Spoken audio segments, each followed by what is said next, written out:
السلام علیکم دوستو، یہی وہ راستہ ہے جس نے آتے وقت ہمیں خوب تھکا دیا تھا۔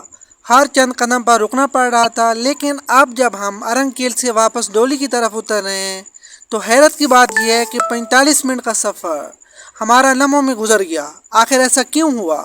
آئے آپ بھی ہمارے ساتھ یہ خوبصورت سفر محسوس کیجیے۔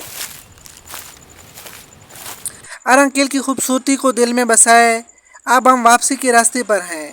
یہی پگڈنڈی، یہی پہاڑ اور یہی جنگل، لیکن واپسی کا احساس بالکل مختلف ہے۔ ہر قدم کے ساتھ ایک عجیب سا سکون محسوس ہو رہا ہے۔ دیکھتے ہی دیکھتے راستہ نیچے کی طرف اتر رہا ہے۔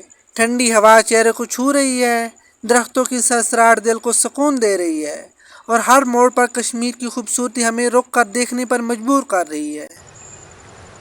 جب ہم اوپر آ رہے تھے تو یہی راستہ کافی مشکل محسوس ہو رہا تھا، لیکن اب واپسی میں نہ تھکن محسوس ہو رہی ہے نہ وقت کا احساس۔ شاید قدرت کی خوبصورتی انسان کی ہر تھکن اپنے ساتھ لے جاتی ہے۔ اگر آپ کبھی ارنگ کیل آئیں تو صرف منزل کی خوبصورتی نہ دیکھیں، واپسی کے اس راستے کو بھی ضرور محسوس کریں۔ یقین مانیں، بعض اوقات اصل مزہ منزل میں نہیں بلکہ سفر میں ہوتا ہے۔ اور یوں ہمارا ارنگ کیل سے ڈولی تک کا خوبصورت واپسی کا سفر اپنے اختتام کو پہنچتا ہے۔ اگر یہ حسین نظارے آپ کے دل کو بھی اچھے لگیں تو ویڈیو کو لائک کریں، اپنے دوستوں کے ساتھ شیئر کریں، اور ایسے ہی مزید خوبصورت سفر دیکھنے کے لیے یوسف کو سبسکرائب کرنا نہ بھولیں۔ اللہ حافظ، ملتے ہیں نیکسٹ ویڈیو میں۔